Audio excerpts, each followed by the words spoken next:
Regional, o que é que representa esta feira, este evento aqui para a agricultura e em particular para a citricultura? É extremamente importante. Não é?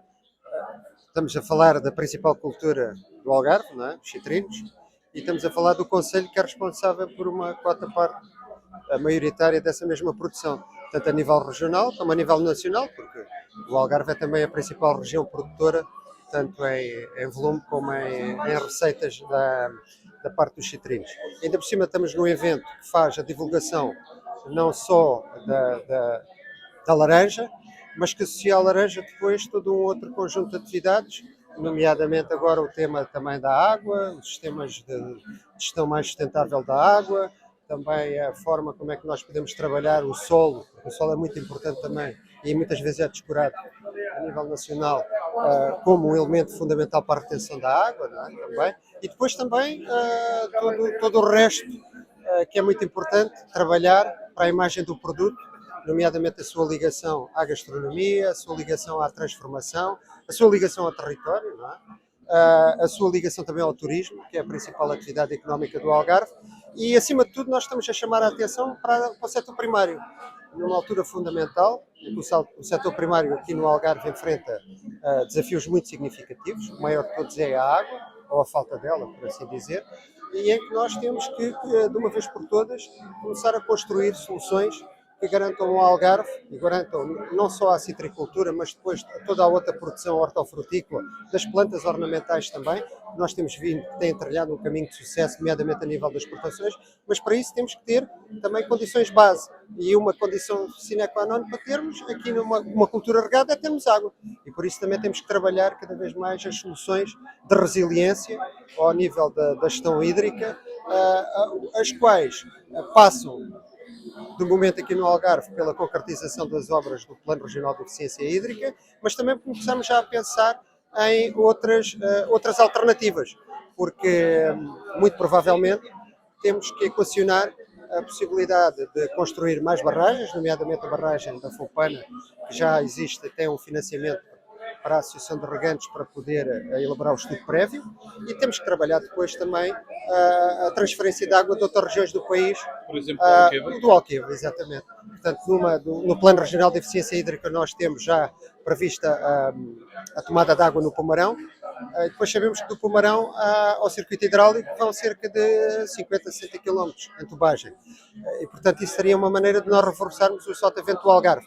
Do outro lado, temos que pensar, por exemplo, numa ligação da barragem de Santa Clara à Bravura, que é uma barragem que vai para o terceiro ano e que o respectivo aproveitamento hidroagrícola, que é o do Alvor, não fornece água para rego. Portanto, temos aqui uma situação complicada que exige soluções, por assim dizer, soluções estruturais e soluções mais robustas que têm que ser colocadas e trabalhadas desde já. Não é? Mas neste momento são apenas pensamentos ou já existe projeto em andamento? Não, o que existe projeto em andamento são as obras que estão inscritas no Plano Regional de Eficiência Hídrica, que tem um envelope financeiro específico a distrito e que tem que estar executadas imperativamente até 2026. Sou pena desses dinheiros terem que ser devolvidos a Bruxelas. Aí estamos a falar na primeira grande salinizadora que vai ser instalada em Portugal continental.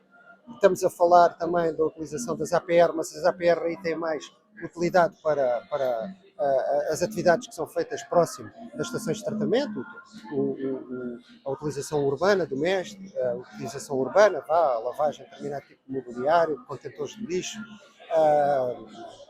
limpar os pavimentos.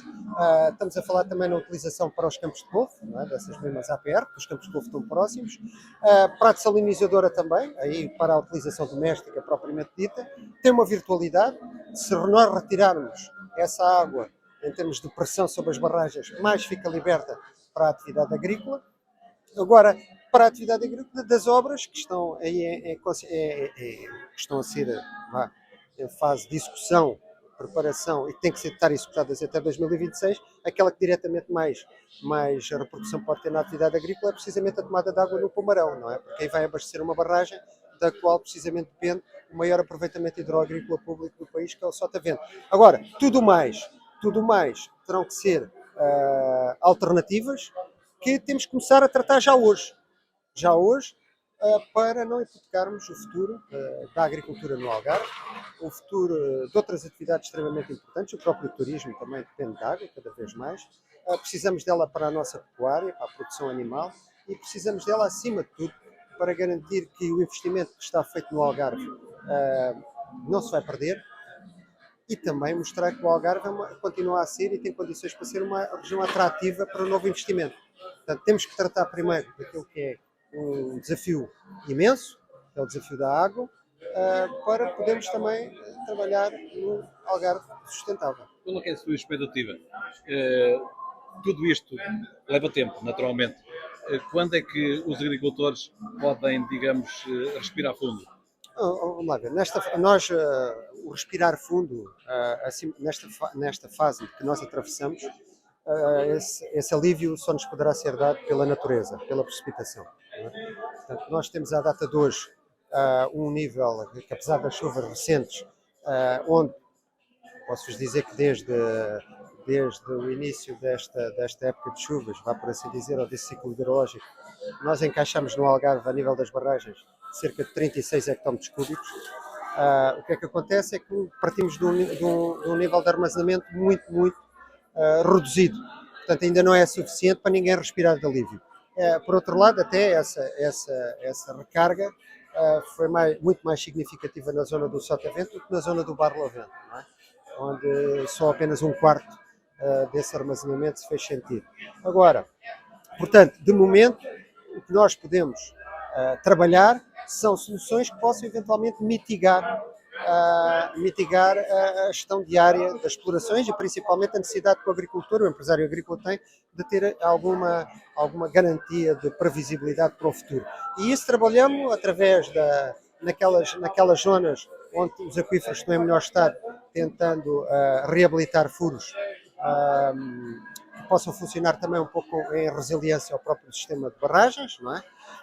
Trabalhando também na construção de pequenas charcas, pequenos reservatórios, trabalhando, por exemplo, ao nível de soluções que se prendam com a instalação de salinizadoras móveis, onde for possível instalá-las, de unidades de tratamento de água por osmose inversa, trabalhando também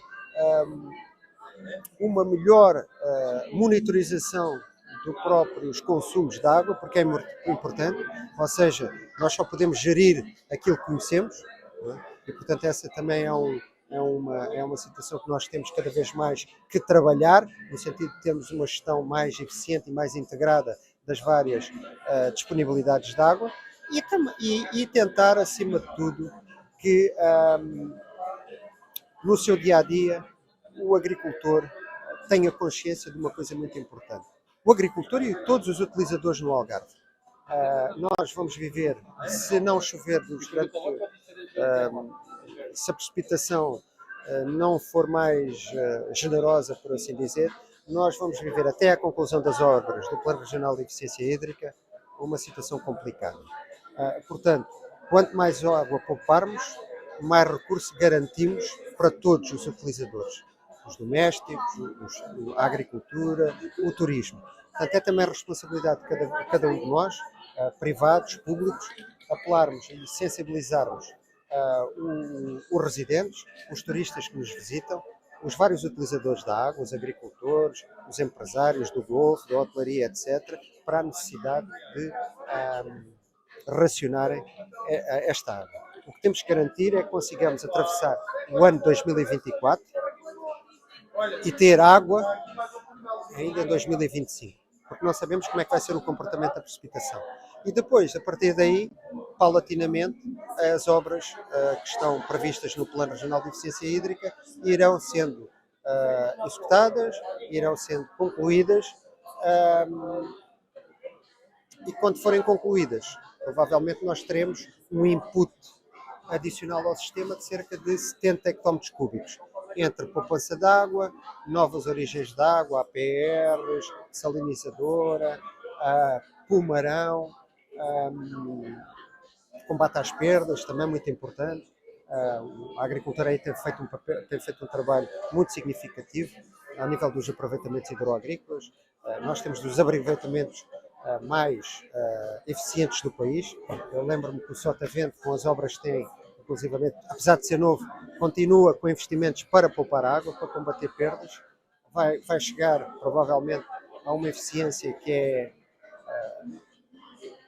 das melhores do país, cerca de entre 95% a 98%. Silves Lagoa e Portimão já executou investimentos de 17 milhões de euros também. Até agora, entre o início das obras e o momento atual, já se poupam neste aproveitamento 3,6 milhões de metros cúbicos também. E, portanto, esse trabalho está a ser feito pela agricultura. É necessário que esse trabalho depois seja repercutido pelos agricultores que regam também a partir de captações privadas, e é preciso que ele seja repercutido nas redes em baixa, geridas pelas autarquias. É preciso que ele seja repercutido por cada um de nós nas nossas casas, quando temos aquele simples gesto de abrir uma torneira, não é? Ou de poupar água quando lavamos os dentes. Mas ao produtor, peço desculpa de interromper, ao agricultor, naturalmente, e acabou de o referir, vocês, entidades, solicitam aos produtores, aos agricultores, enfim, um determinado aperto de cinto, tem que ter paciência, mas no meio deste entretanto, até que as obras realmente ganhem corpo e se veja a realidade que se pretende, no entretanto, os agricultores podem melhorar as suas técnicas, a agricultura pode melhorar, sofisticar, colocar no terreno uma agricultura mais eficiente. Acha que ainda há muito a fazer nessa matéria ou não? Há sempre algo que nós podemos trabalhar para sermos mais eficientes. Apesar da agricultura algarvia ser de longe a mais eficiente no uso da água do país. Eu lembro-me só que Portugal, à semelhança dos outros países europeus da bacia mediterrânica com este tipo de clima, Portugal, a nível nacional, a agricultura é responsável por cerca de 75% da utilização de toda a água. No Algarve, logo em 2019, quando foi feito o Plano Regional de Eficiência Hídrica, estimava-se que a agricultura aqui utilizava apenas 57% da água, ou seja, num patamar claramente superior em termos de eficiência ao resto da agricultura nacional e ao resto dos outros países. Provavelmente hoje em dia, até com a redução de determinadas captações, a redução também do fornecimento de água pelos aproveitamentos hidroagrícolas, nomeadamente o Alvor, não é? Que é forçada porque não tem água, não tem regado, e Silves Lagoa e Portimão, que tem um título de 12 hectómetros cúbicos, por exemplo, o ano passado já só forneceu 8 hectómetros cúbicos, provavelmente esses 56% são ainda mais baixos. Portanto, a agricultura tem feito um trabalho significativo. Hoje em dia vamos a uma exploração agrícola de média ou grande dimensão, todas elas têm equipamentos de sensorização, todas elas têm rega sectorizada, todas elas têm programadores de rega, todas elas só regam nas alturas em que portanto, a evapotranspiração por parte da planta é menor, nomeadamente durante a noite. Portanto, há aqui, todas elas têm cobertura da portela na linha. Portanto, estamos a falar de... muitas delas têm estações agrometeorológicas também. Inclusivamente os aproveitamentos hidroagrícolas já estão a instalar e a implementar processos de sistemas de avisos de rega, com o aconselhamento para a quantidade ideal face às características e aos parâmetros climatéricos que se observam na data. Portanto, estamos todos a trabalhar no sentido de sermos cada vez mais eficientes. Podemos ser-los cada vez mais, como é evidente. Agora, acima de tudo, e por outro lado, até também lembrar que têm sido colocados também à disposição dos empresários agrícolas um conjunto significativo de apoios ao investimento. Para além do PDR 2020, que teve apoios à agricultura de precisão, nomeadamente, que teve apoios, por exemplo, à instalação de charcas. Temos também, dentro da medida específica do plano de recuperação e resiliência, temos uma medida específica para melhorar também a eficiência, para além dos aproveitamentos hidroagrícolas, portanto, os regadios coletivos, também nos regadios privados, precisamente para que aqueles que não tiveram a oportunidade de instalar equipamentos mais eficientes, que não tiveram a oportunidade de fazer de calibrar, por assim dizer, as suas instalações de rega em função daquilo que é também os parâmetros da edafoclimáticos dos locais onde situam as suas propriedades o possam fazer. Agora, esse é um trabalho que está sempre em curso, é dinâmico.